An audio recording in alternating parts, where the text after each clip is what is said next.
అందరికీ నమస్కారం అండి. ఈరోజు వైట్ సాస్ పాస్తాని తయారు చేసి చూపించబోతున్నాను. చాలా రుచిగా ఉంటుంది, రెస్టారెంట్ స్టైల్లో ఉంటుంది. ముందుగా స్టవ్ మీద ఒక గిన్నెను పెట్టుకొని కొన్ని వాటర్ వేసుకొని 2 టేబుల్ స్పూన్ల ఆయిల్ వేసుకొని పాస్తాని కూడా వేసేసుకొని కొంచెం సాల్ట్ వేసుకొని 10 నిమిషాల పాటు సాఫ్ట్గా అయ్యే వరకు ఉడికనివ్వాలి. మీకు ఒకవేళ తెలియకపోతే 10 నిమిషాలు టైం పెట్టుకుంటే సరిపోతుంది. తర్వాత వడగిన్నెలో వేసేసుకొని వేడి పోకుండా చూసుకోవాలి. వేడి చల్లారిపోతే పాస్తా అనేది గట్టిపడిపోతుంది. కాబట్టి మిగతా ప్రాసెస్ అంతా కూడా ఫాస్ట్గా చేసేసుకోవాలి. ఇప్పుడు ఒక ప్యాన్ పెట్టేసుకొని ప్యాన్లో బటర్ని వేసేసుకోవాలి. బటర్ అంతా మెల్ట్ అయిన తర్వాత ముందుగా మనం క్యాప్సికము, ఆనియన్, క్యారెట్ క్యూబ్స్ లాగా కట్ చేసుకోవాలి. క్యారెట్ని ఏమో పొడవుగా కట్ చేసుకొని పక్కన పెట్టేసుకోవాలి. ఈ ప్రాసెస్ జరుగుతున్నప్పుడు కూడా మనం పాస్తాని ఉడకబెట్టుకోవచ్చు. కాకపోతే ముందుగా మీకు చూపించడం కోసం వాటిని ముందుగా ఉడకబెట్టాను. బటర్ మెల్ట్ అయిన తర్వాత కట్ చేసుకున్నటువంటి క్యాప్సికమ్, ఆనియన్, క్యారెట్ పీసెస్ని వేసేసుకోవాలి. అలాగే దీంట్లోకి స్వీట్ కార్న్ని కూడా యాడ్ చేసుకోవాలి.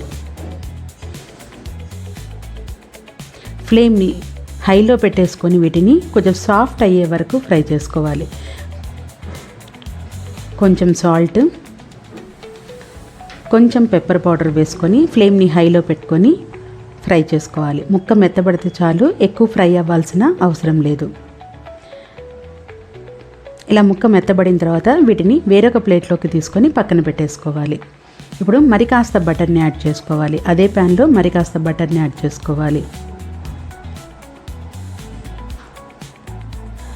ఇక్కడ బటర్ మెల్ట్ అయిన తర్వాత 2 స్పూన్ల మైదా పిండిని యాడ్ చేసుకోవాలి.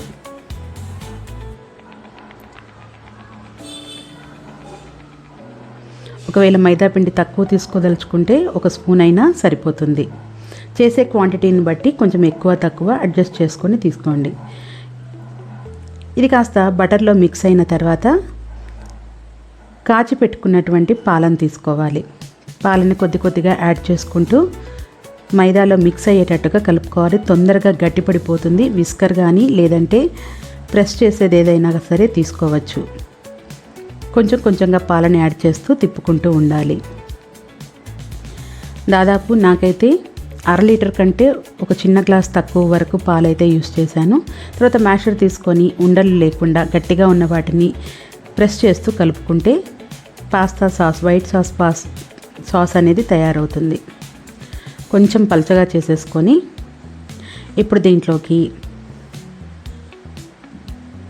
కంటిన్యూస్గా ప్రెస్ చేసుకుంటూ ఉండండి. తొందరగా గట్టిపడిపోతుంది కాబట్టి ఫ్లేమ్ని సిమ్లో పెట్టుకోవాలి. 1 స్పూన్ వరకు చిల్లీ ఫ్లేక్స్ని వేసుకోవాలి.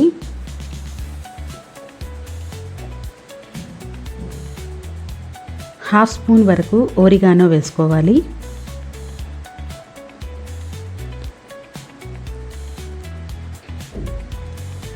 దీంట్లోకి ఒక ½ టీ స్పూన్ వరకు గార్లిక్ డ్రై పౌడర్ దొరుకుతుంది. అది దొరికితే వేసుకోండి, లేకపోతే స్కిప్ చేసేయండి. ఇలా మొత్తం వేసుకున్న తర్వాత ఒకసారి కలుపుకోండి. స్పైసీనెస్ కొంచెం కావాలి అని అనుకుంటే పెప్పర్ పౌడర్ కానీ చిల్లీ ఫ్లేక్స్ కానీ యాడ్ చేసుకోండి. దీంట్లోనే సాల్ట్ని కూడా యాడ్ చేసుకోవాలి. ఫ్రై చేసుకునేటువంటి ముక్కలన్నిటిని వేసేసుకొని ఒకసారి ఈ సాస్లో మిక్స్ చేసేసుకోవాలి.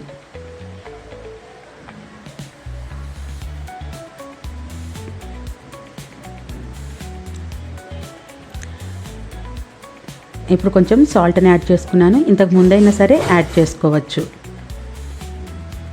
ఇలా సాస్ దగ్గర పడంగానే మనం ప్రిపేర్ చేసి పెట్టుకున్నటువంటి పాస్తాని వేసేసుకోవాలి. పాస్తా అయితే పూర్తిగా చల్లారకూడదు, అది మాత్రం గుర్తుపెట్టుకోండి. పాస్తా వేసుకున్న తర్వాత సాస్లో పూర్తిగా మిక్స్ అయ్యేటట్టుగా కలుపుకోవాలి. పాస్తా వేసుకున్న తర్వాత సాస్లో మొత్తం మిక్సప్ అయ్యే వరకు కలుపుకుంటే మనకి వైట్ సాస్ పాస్తా అనేది రెడీ అయిపోతుంది. చాలా టేస్టీగా ఉంటుంది. స్పైసీనెస్ కోసం మాత్రం పెప్పర్, చిల్లీ ఫ్లేక్స్ని యూస్ చేయండి.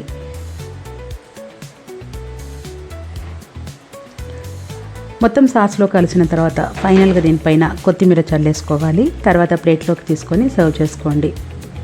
అంతే, ఎంతో టేస్టీగా రెస్టారెంట్ స్టైల్లో మనం ఈ పాస్తాని ప్రిపేర్ చేసేసుకోవచ్చు. తప్పకుండా ఒకసారి ట్రై చేయండి. టేస్ట్ చేయండి. మీకు ఎలా వచ్చిందో కమెంట్ కూడా చేయండి.